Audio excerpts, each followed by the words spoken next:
If you want your AI agents to actually make great decisions, they need the right context. And I don't just mean a ton of text dumped into their context window. We need to know why things were done in the past and why we should do it now.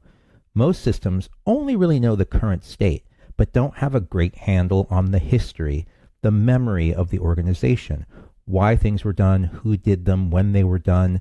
It turns out that graphs are extremely good at handling this kind of context because they focus on relationships. And so it's natural that the context graph has emerged as a hot topic of conversation.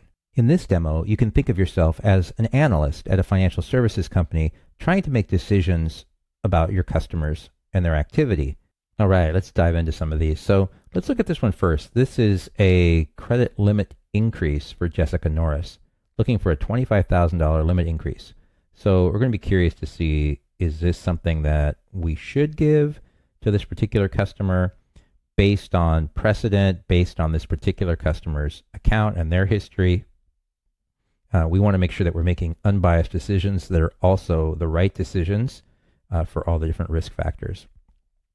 So as we dive in here, we can see we've got Jessica Norris. This is her person node, and we've got information about her there.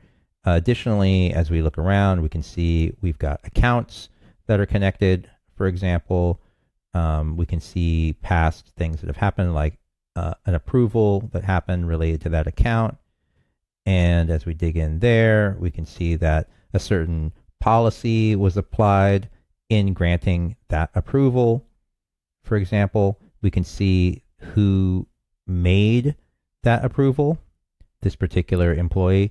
And then if we're wondering, in general, how does this employee handle different cases, we can actually expand that out. And now we can say, oh, let's actually dig in and look at this employee and see other exceptions, rejections, other decisions that were made by this employee. So then we can start doing some analysis of that and see whether this employee has been making good decisions in the past and so forth.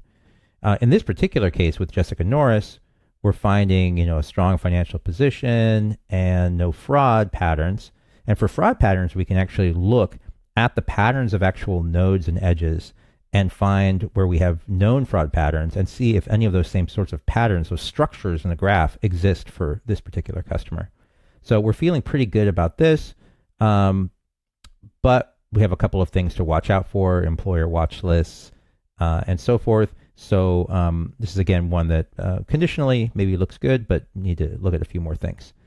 So in general, these graphs give a lot of explanatory power, let you dig in as far as you need to go, ask questions, and get explainable answers. That's a lot of the power of context graphs. Definitely something to check out.